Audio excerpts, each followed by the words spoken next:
We often refer to ourselves as human beings, but I suggest to you that designation, while accurate, is way too static for me, at least what I've observed.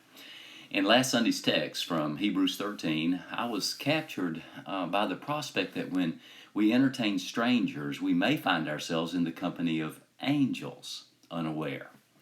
Perhaps this is a window into what human beings are, but also for what we can become, for what we could be by God's power, by His Spirit.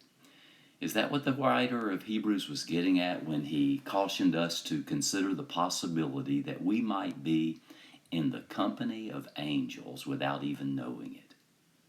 Just may be. British theologian C.S. Lewis put it this way: there are no ordinary people. You've never talked to a mere mortal. Nations, cultures, arts, civilizations, these are mortal, and their life is to ours as the life of a gnat, he wrote. But it is immortals whom we joke with, work with, marry, snub, exploit. People on the way to becoming immortal horrors or everlasting splendors.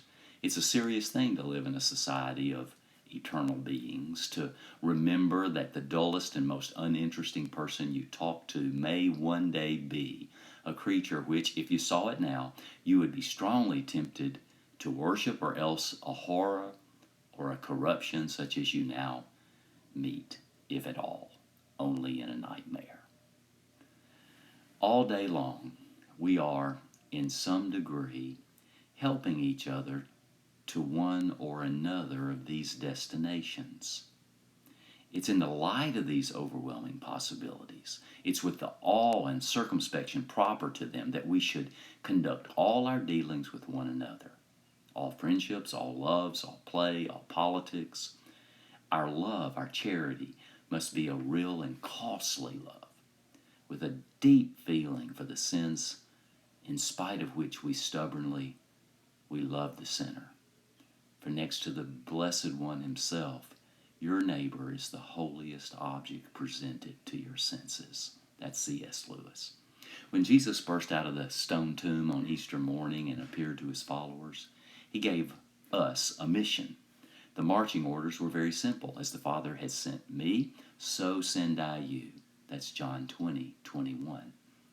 If He were with us today, and He is, He would say the same thing again to you and me.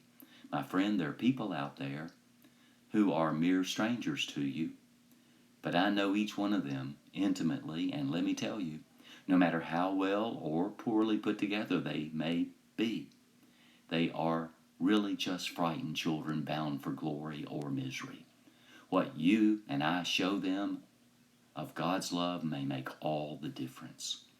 So make no mistake, some will get on our nerves.